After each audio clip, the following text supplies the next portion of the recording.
Kestrel for a Knave by Barry Hines.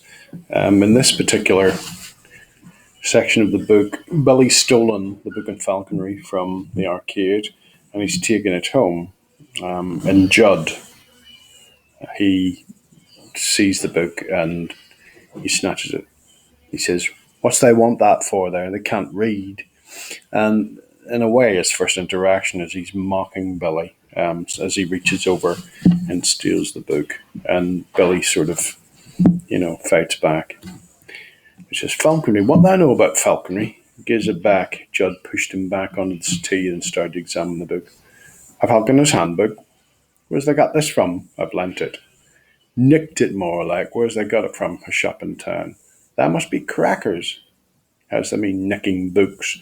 And here, this is kind of quite interesting in a sense because Billy obviously wants this book, but Judd can't understand why he'd steal a book. You must be crazy stealing a book. Why? I could understand if it were money, but chuff me, not a book. He skimmed it hard across the room. Now, this is particularly interesting because, in a sense, it shows Judd's almost derision or contempt for education. What Billy's trying to do is educate himself. In a simple thing, he wants to learn about falconry.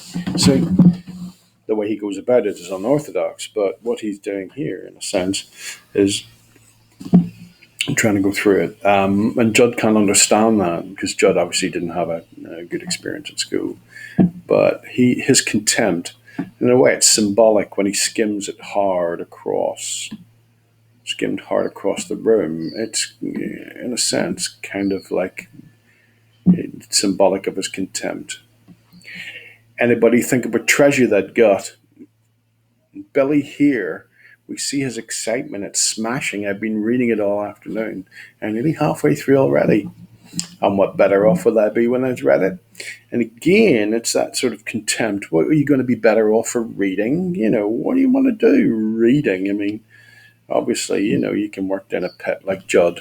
But yeah, because I'm going to get a young Kestrel and train it. They couldn't train a flea. He laughed out, mouth open, head back, more a roar than a laugh. And again, we show how kind of dysfunctional the relationship is between Billy and Judd. And Billy's this sort of neglected kid, and Judd's this kind of adult who, is quite contemptuous of him and his desire to learn. And it's that, that sort of that way of people kind of, I would say, who don't really understand that education is something that's important. Okay, not only that, he says he gets bushy and he's pushing his face into the ground and forcing one arm up his back because he wants him to tell where the nest is. Or it's Monastery Farm. Judd let go and cuffed Billy's scalp. "You nearly broke my arm. I'll have to see about going round there with a gun. I'll tell the farmer if that does. What you got to do, protect it." But here, in a way, look at this. I'm going to go round there with a gun and shoot the kestrels. And in a way, there's a nastiness to Judd. There's a kind of like a viciousness that it kind of he wants to not only humiliate and hurt his brother, but in a sense to destroy what it is that he loves. And then they're talking about how big they think they are. Kestrels only eat mice and insects and little birds sometimes. And in a way, kind of, Judd doesn't quite understand, what a kestrel is. And they don't, neither does the mother. Ought to have nearly lives around them bleeding woods. It's a wonder they don't turn into a wild man. And here he understands what Billy does. He's not a wild man. He's a man of nature in a sense that really he doesn't get what nature is. "Billy Casper, man of the woods, I ought to have thee in a cage and make a bloody fortune." And in a way, it's kind of like what we see here again is Judd's lack of imagination.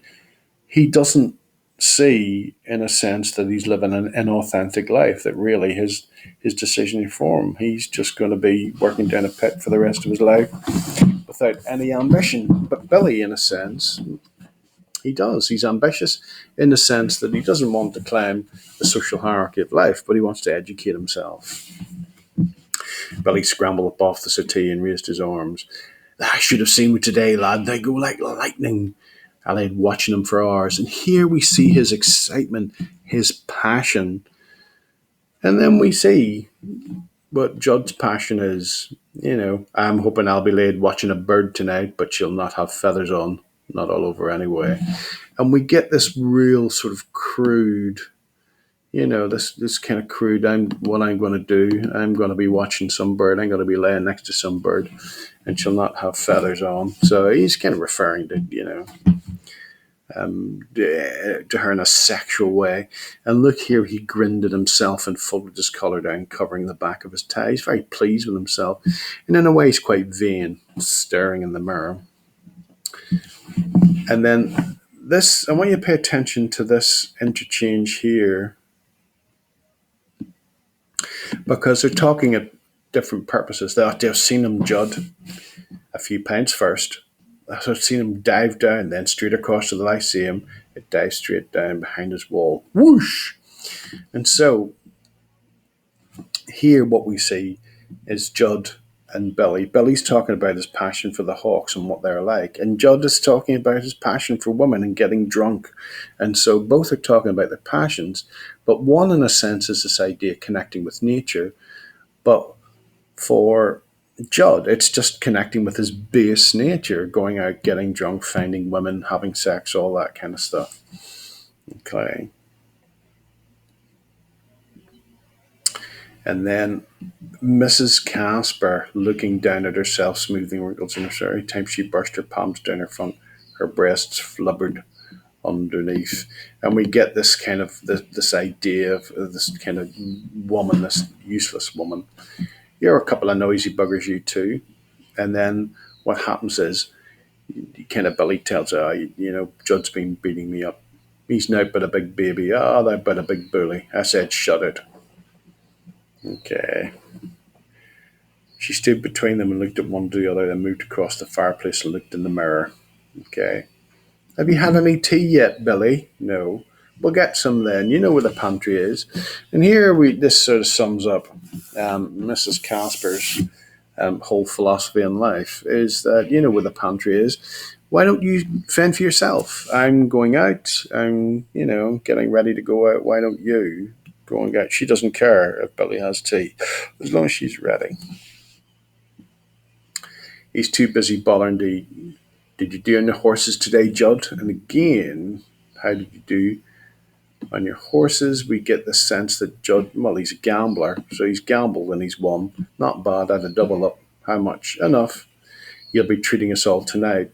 And then Judd says, here, there's somebody treats you every night. And he's referring to that guy, Reg, or one of the other men who basically come home. And in a way, he's showing contempt for his own mother. It'd be a nice shift, Billy. She pulled Billy to the front of the settee and dragged a cushion. A pair of stockings. Okay, she's getting ready. So they're getting ready to go out on a Saturday night. Where are you going tonight, Judd? Anywhere special? Usual, I suppose. And don't be coming home blind drunk again. Why? Are you entertaining? And again, he's kind of alluding to the fact that she's someone who brings men home. And in a sense, we can look down on her for that. It's her choice. It's, again, female agency. But it's the way he kind of talks about it. It's kind of like almost contemptuous. Don't be so cheeky. Anyway, you want to talk about coming home drunk. I never come home drunk. Not much you don't. Well, at least not Sicko World House. Not this house, perhaps. All right. And again, it's the fact that sometimes she doesn't come home. Well, you don't come here every Saturday night, do you? And in a way, it's kind of like she's a mother. And she doesn't come home. She just goes out and leaves Billy. And Billy's not a kid. He's not a little kid. He's 15, 16 years old. But I'm saying that it's not providing a true role model for Billy. And then we get this. Judd, some bird's going to be lucky tonight. He fluffed the bob at the front of his hair and walked out whistling. And we get this sort of sense of vain arrogant bully who who really just focuses on his own pleasure. And that's it. And then Billy turns around, and what's he going to do? What are you doing with yourself tonight? Read my book. That's nice. What's about falconry? I'm going to get a young kestrel and train it. A kestrel? What's that? And again, sort of, she's quite an ignorant person. A kestrel hawk? What do you think it is? I say, what time is it? I've cleaned the bottom shed out. I've built a little nesting box out of an orange box till 10 to 8. Hey, I'm going to be as late as usual. She ran into the hall and started to search through a heap of clothes draped over the banister. Okay. Here's 2 bob for you. Go out and get yourself some popping crisps or something. And that's it. So just look after yourself. Okay. And don't wait up. I'll not be home. All right. But I want you to just come back here when he basically, all she's thinking, that's nice. What's it about? She's talking about this book. She has no interest in Billy or his passion. She doesn't even know what a hawk is. And this, in a sense, is this background for poor Billy. And we see this from this particular change. And Barry Hines is basically showing us how Billy is neglected. He's physically neglected, physically abused by his brother, but also emotionally and psychologically, and it doesn't really take that much. Someone doesn't take any interest. She doesn't care. All she wants to do is go off on a Saturday night and have some fun. And then she hurried out the kitchen and banged the door, leaving the house quiet behind her. Billy opened his book and pointed to his place. And I love this. He began to lip the words as his finger crept under the lines. And what we get there is that idea that he's like a reluctant, he's 15, 16. He should be able to read fluently, but he can't. And we understand that because no one takes an interest in him. And we come to look at that when we come to look at how things are at school.